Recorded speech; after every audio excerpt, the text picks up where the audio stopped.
Wyoming Territory, June 1883. Bonnie Calhoun kicked off her satin slippers and ran.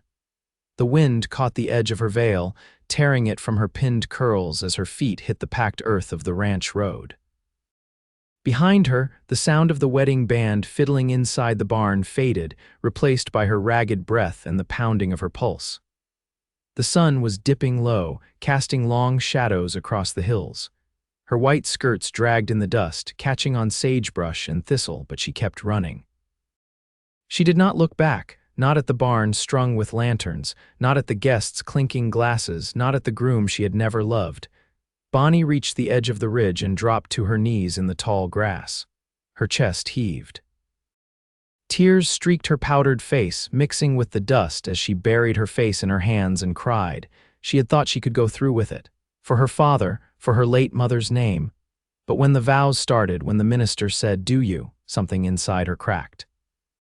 She had looked at Silas Morgan's cold eyes, his too smooth smile, and she knew if she said yes, she would never be free again, so she ran. "Ma'am," Bonnie froze. The voice was low and even, edged with concern but steady as a river rock. She looked up quickly, eyes wide. A man stood a few feet away, holding the reins of a buckskin mare. He wore a trail-worn shirt, dusty jeans, and a battered brown hat pulled low over his brow. His jaw was firm, his face sun-darkened, and his eyes were the color of storm clouds, watching her with quiet care. She wiped her cheek with the back of her hand. "I am sorry, I did not see you." He crouched down slowly, setting the reins aside. "You all right?" he asked. Bonnie looked down at her torn dress, her scraped knee, her bare feet. "No, not really," he nodded once, like that was fair enough. "Name's Boone Danner. I was headed west to deliver a horse, saw you from the ridge." Bonnie blinked. "You saw me running?" "I saw a bride in white sprinting through dry pasture like her life depended on it." Boone looked at her, calm and steady. "Figured it might." She let out a shaky laugh. "It did." He tilted his head slightly. "You want to tell me what happened?" Bonnie hesitated, then shook her head. "No, not yet. I could not marry him. I thought I could, but I could not." Boone looked at her a moment longer, then stood. "You hungry?" She blinked. "What?" He reached into his saddlebag and pulled out a small packet. "Got some jerky and a biscuit. Not much, but it will hold you over." Bonnie stared at him, baffled. "You do not even know me." "I do not need to," he said, handing her the food without flinching. "You ran from something bad." "That is enough for now." She took the biscuit, her fingers brushing his. His hands were rough and warm, hers trembling and soft. She looked into his face, quiet, unreadable but not cold, and something inside her eased. They sat in silence as the sun dipped behind the hills. The sky turned lavender and gold. Boone started a small fire, careful and efficient. She watched him, the way he moved without waste, like a man who had spent years alone and learned to live without talking too much. When the fire crackled, she finally said, "My name is Bonnie Calhoun." He nodded. "Figured it would be something like that." Bonnie smiled faintly. "Why?" He shrugged. "You look like someone who would not let a man like that keep her." She studied him for a while, then asked, "What do you do?" Boone Danner, ranch hand. "Sometimes drive cattle, sometimes break horses." "I do not stay in one place too long." "Why not?" He hesitated, then poked the fire. "Some people are better off alone." Bonnie looked away. "I do not think I am." They fell into silence again, watching the firelight dance. Somewhere in the distance, a coyote howled. She felt safe beside him. The kind of safe that did not ask questions or make demands, just the kind that let her breathe. After a while, Boone said, "You can stay here tonight. I will keep watch." "You do not have to do that." "I know." Bonnie curled up on the blanket he offered. The ground was hard, but her body was too tired to care. Her wedding dress was filthy, her hair half unpinned, but for the first time in weeks her chest did not feel like it was caving in. She looked at Boone, still sitting by the fire, eyes on the dark. "Thank you," she said softly. He nodded once. "Get some sleep, Bonnie." And she did. When dawn came, soft and gold, she woke to the smell of coffee and the quiet sound of Boone feeding his mare. The fire had long since died down, but he had stayed. He handed her a tin cup. "Still warm. Thank you." She took it with both hands. He looked at her dress. "You planning to wear that much longer?" Bonnie glanced down at the torn lace and dirt-stained fabric. "Not if I can help it." There is a town about 10 miles west, Boone said. I can take you there. You can buy a dress, get a room, figure things out, she hesitated. You do not mind, he looked at her, steady and sure. No, Bonnie, I do not mind.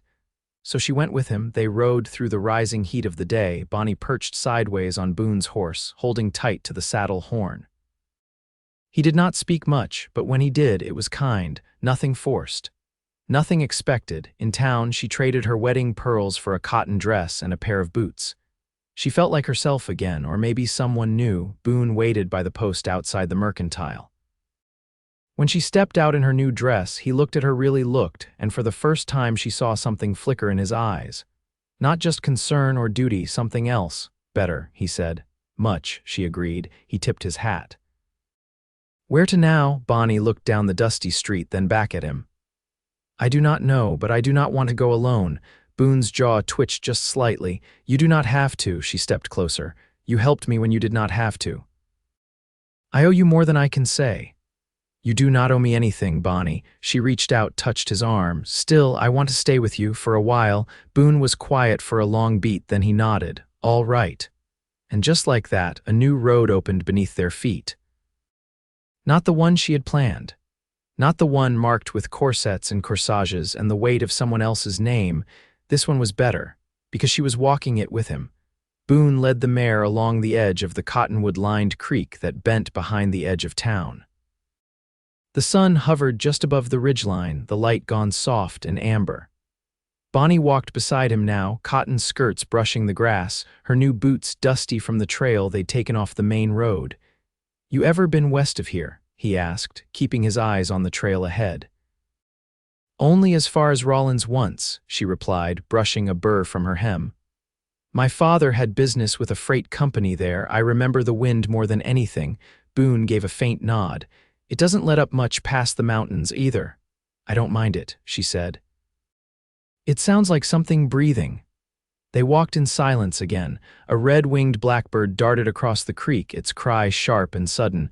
Bonnie watched it disappear into the willows before glancing back at him. Do you ever think of stopping? She asked. Finding a place to stay for good, he took a moment before answering.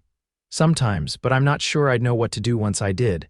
You could run a place, she said. With horses, you read animals better than most folks read people.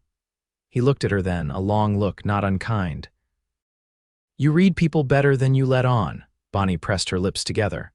I used to. Before I started pretending I didn't, Boone let that settle between them. He didn't press her for more, didn't glance over, just kept walking at her pace. They came to a narrow bend in the creek where a split log bridge crossed to the far bank. Boone guided the mare across first, holding the reins with one hand and steadying the log with his boot. When it was Bonnie's turn, she hesitated, looking down at the water rushing below. I always hated crossings, she muttered. Boone extended a hand. Step slow, I've got you. She didn't question his word. Her fingers wrapped around his, firm and certain, and she crossed in 3 careful steps. When she reached the other side, she didn't let go right away. He didn't pull back either. You don't ask many things of people, she said. No need most times. Still, she said, you make it easy to say yes. Boone looked down at their joined hands. You sure you're not just grateful? Bonnie shook her head. Grateful's what I felt last night. This is something else. He studied her, the shadows of the cottonwoods dancing across his face. You still figuring things out? I don't expect anything? I know, she said. That's why I trust you. The mare snorted softly, tugging at the reins. Boone loosened his grip and let her graze. They sat down on a flat rock beneath a leaning pine, the creek murmuring behind them. Bonnie pulled her knees to her chest. When I was 16, she said, my mother died. She left a ribbon in her sewing box with my name stitched into it. I carried it in my shoe when I ran yesterday. Boone didn't ask what happened to the ribbon. He waited. I dropped it somewhere between the house and the ridge, she said. I didn't even notice until I sat down. He rested his elbows on his knees. You want to go back for it? No, she said. That ribbon kept me tied to a life that wasn't mine. It's better left behind. Boone nodded once. Then it's gone, she looked at him. What about you? Is there anything you wish you'd gone back for? Boone's jaw shifted. My brother left for Texas when I was 19. Said he'd send for me once he found work. Last letter I got was from a preacher who buried him outside Amarillo. I never made the ride. Bonnie reached over, laid her hand on his forearm. That wasn't your fault. It still stayed with me. They sat that way, the quiet stretching between them, not heavy but full. Bonnie tilted her head. Where does a man like you sleep when there's no fire and no roof? Boone gave a small breath through his nose. Under trees, in barns. Wherever I end up. And in all that time, she said, you never once wanted a door that stayed shut behind you. He looked at her, the last light catching in his eyes. Didn't think it was for me. Her voice was soft. Maybe you just hadn't found the right one to open it for. The wind picked up, rustling the reeds. Boone stood slowly and offered his hand again, pulling her up without a word. Back in town, the first lamps were being lit behind windows. They passed a stable where a young boy swept the steps, his shoulders thin beneath a patched shirt. Bonnie watched Boone pause, reach into his jacket, and hand the boy something small before they moved on. She didn't ask what it was. She didn't need to. At the boarding house, Bonnie hesitated on the porch steps. Boone stopped beside her. You sure? I need a night to think, she said, but I'm not going to disappear. His gaze held hers. I'll be at the livery come morning. She smiled, just enough to show she meant it. Then I'll find you there. And she walked up the steps with her head high, knowing for the first time in her life that she wasn't walking away from something, she was walking toward it. The morning sky was pale and washed clean, still streaked with the memory of dew as Bonnie stepped out of the boarding house and onto the wooden walk. Her boots made a soft sound against the planks, and she kept her hands tucked into the folds of her skirt. The dress she wore felt lived in now, wrinkled from sleep and work, not ceremony. She liked it better that way. Down the street, the livery doors stood open. The scent of horses and hay drifted faintly on the breeze, and the sound of hooves shifting in straw echoed inside. She saw Boone near the corral fence, adjusting a lead line on a young roan with a sharp eye and a nervous gait. He noticed her as she approached, but didn't speak until she reached the gate. You slept. I did, she said. Did you? I've had worse nights. She leaned her forearms on the fence rail. The roan flicked an ear toward her but stayed close to Boone. He's young. First shoeing, Boone said, checking the gelding's left hind. Didn't like the rasp much. Calmed some once he figured I wasn't in a rush. Bonnie watched as Boone moved with the horse, his touch firm but measured. You ever teach anyone else to do this? Couple of ranch boys. Most don't stick with it. I might, she said. He straightened, brushing grit from his hands. You thinking of staying? I don't know if I'll stay in this town, she said, but I don't want to leave your company just yet. Boone stepped back from the horse and met her eyes. I was offered a string job out past Green River. 3 weeks of riding, then a stable hand's post if I want it. Are you taking it? I hadn't decided. She looked down at the dust between her boots. Would it be foolish if I asked to come with you? He didn't answer right away, and she didn't rush him. Finally, he said, you'd be sleeping in bunkhouses, cooking over fire, riding long days. I've known comfort, she said. It didn't do much for me in the end. Boone rested his hands on the top rail, the lines of his face unreadable. I don't know how to be gentle with feelings, Bonnie. I don't need gentle, she said. I need honest. He nodded once. Then come. She felt something settle in her chest, not excitement but steadiness. Like a door had opened somewhere inside her and she'd stepped through without flinching. They left town that afternoon. Boone bought a second saddle from the blacksmith's brother and adjusted it for Bonnie. She didn't complain as they rode, though her shoulders ached and her thighs burned.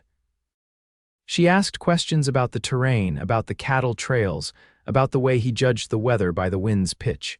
He answered plainly, sometimes with a glance, sometimes with a word. But when they made camp that night in the crook of a dry arroyo, he let her set the stones for the fire, and when she tied her blankets too loose, he showed her how to notch them tighter against the cold. She curled beneath the stars with her back to the flames, the sound of Boone's breath even behind her. The air was thin and dry, and the ground was unforgiving, but when she closed her eyes, she didn't feel lost. The second day brought wind and grit, and by sundown, Bonnie's voice was hoarse from the dust. Boone handed her a flask of water, then pulled his bandana from his neck and passed it to her without a word. She tied it around her face and kept riding. When they stopped near a stand of juniper, she looked out over the plain and said, "No one expected me to last more than a day out here." Boone didn't look up from where he was checking the horse's hooves. "What do you expect of yourself?" "I think," she said slowly. "I expect to earn my place." He stood and stretched his shoulders. "You already have," she turned to him. "Why'd you take the job near Green River?" "I'd heard the man's fare," he said. "And he doesn't ask questions about what you were before." She nodded. "Fair's enough." They shared a pot of beans and creek water boiled for tea. Bonnie scraped the pot clean while Boone laid out the bedrolls. He didn't say anything as she moved around camp, but he watched her with a quiet attention that unsettled nothing, only steadied her more. That night, after the fire died and the stars thickened, he said from the dark, "You ever miss what you left?" She lay still for a long breath before answering. "I miss the idea of it, but not the truth of it." Boone shifted, the sound of his coat brushing canvas. "That's the kind of thing that stays with a person, the difference between what should have been and what was. Do you carry that too, every day?" She rolled to face his silhouette. "Maybe we set it down, together." He didn't answer with words, but in the hush between them, in the sound of horses breathing nearby and the wind threading through the brush, she felt him reach across the space and take her hand. He didn't hold it like it was fragile, he held it like it was real. And for Bonnie, that was enough. The trail wound through a basin of red earth and low scrub, where the horizon stretched wide and the sky pressed close. Bonnie rode with her knees loose and her back straighter now, her body learning the rhythm of the horse beneath her. Boone rode a few lengths ahead, guiding them toward the rim of a canyon where cottonwoods clustered near water. They made camp in the shadow of a stone bluff, where the air cooled quicker and the ground held the scent of sage. Bonnie gathered kindling while Boone cleared a space for the fire with the edge of his boot. "You ever think of what your life might have looked like if something had gone different?" she asked, setting down a bundle of dry branches. He crouched and struck the flint. "Sometimes. But I don't get far with it." Bonnie knelt beside him. "I do. I think about how I'd have turned bitter. I was halfway there already." Boone's eyes caught hers in the firelight. "You don't seem bitter." "I was careful not to be seen," she said. "It's easy to hide things when no one's looking close." Boone didn't speak right away. He laid the flint aside and coaxed the flame into the tinder. "You're not hiding now." Bonnie sat back, her hands clasped loosely in her lap. "I don't feel like I have to." When the fire took, Boone stood and walked to his saddlebag. He pulled out a cloth bundle and opened it to reveal a tin of salted pork and a coil of onions.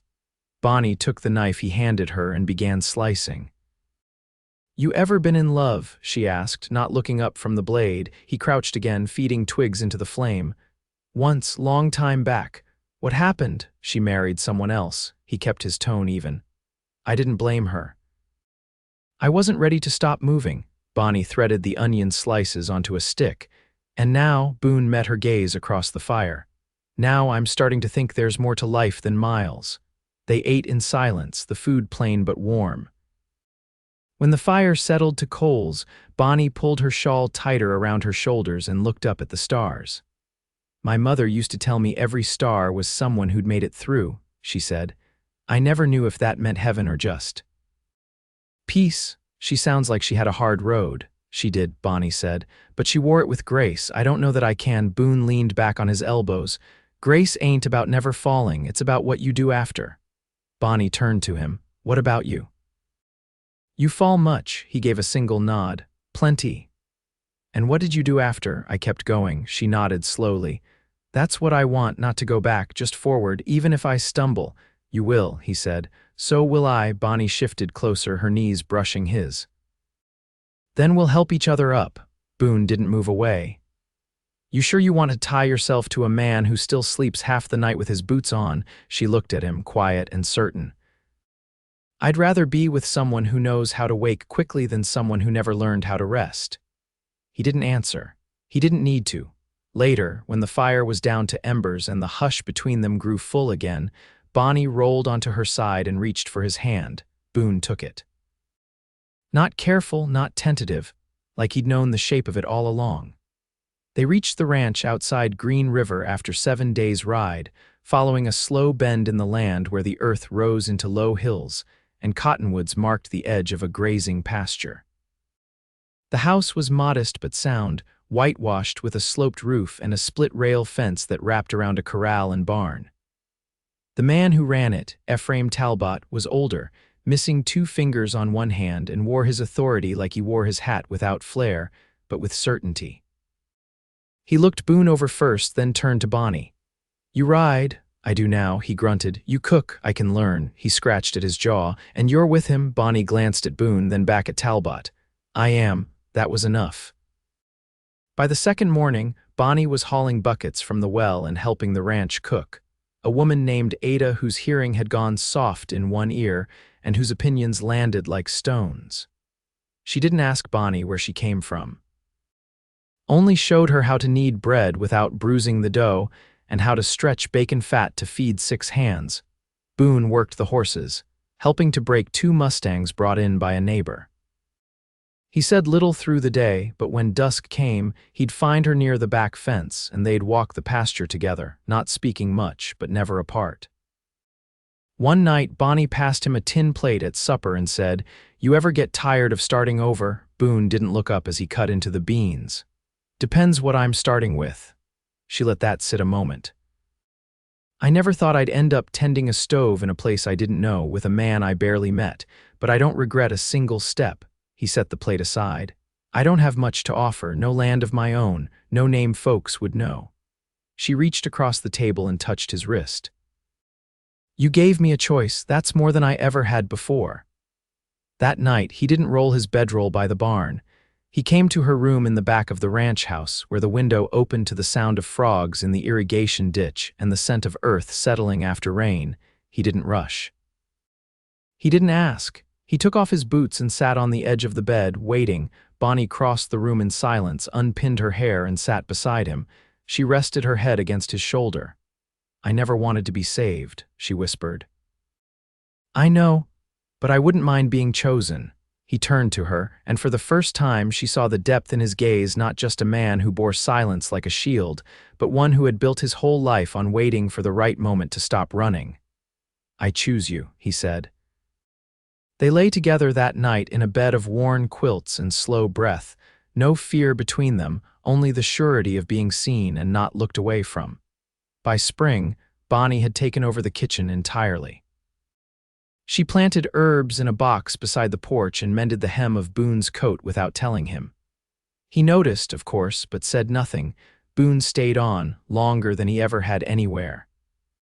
He took to repairing the barn roof and teaching the Talbots' youngest son how to hold a lasso without tensing his elbow. His presence became part of the place, not loud or marked, but steady. One evening, while the sky turned a bruised violet and the cattle huddled near the far fence, Bonnie stood on the porch steps, arms crossed against the breeze. Boone joined her, holding 2 tin mugs of chicory coffee. He passed one to her. "They offered me a steak," he said. "Talbot wants to split a parcel east of the ridge, says there's good grass come summer." Bonnie took a sip. "You thinking of saying yes?" "I'm thinking I'd like to build something that doesn't need to be left behind." She turned to face him. "You want me in it?" He reached into his coat and pulled out a thin silver band, flat-edged and plain. "I want you in all of it." Bonnie didn't speak. She took the ring, slid it onto her finger, and nodded once, her breath catching behind her ribs. They were married at the edge of the pasture the following Sunday, under the new leaves of the cottonwood trees. Ada cried and tried to hide it. Talbot carved a bench out of pine wood and gave it to them as a gift. Bonnie wore a dress she'd sewn herself, and Boone stood beside her with a hand that didn't tremble and a voice that didn't falter. Afterward, they didn't ride off, didn't disappear. They stayed. Together, they built a cabin on the eastern rise, just past the Salt Lick, where the earth was soft enough for planting and the sun caught the front window each morning. Boone dug the foundation with his own hands. Bonnie planted chamomile along the windowsill. In time, they added a dog that followed Bonnie from the barn to the garden, and a girl with Boone's quiet eyes and Bonnie's way of leaning into wind instead of turning from it. They did not speak often of the lives they'd left behind. There was no need. The life they built together was enough. And when the wind passed through the cottonwoods each spring, Bonnie would pause at the porch rail, Boone's arms around her waist, and listen, not for ghosts, but for the sound of something lasting.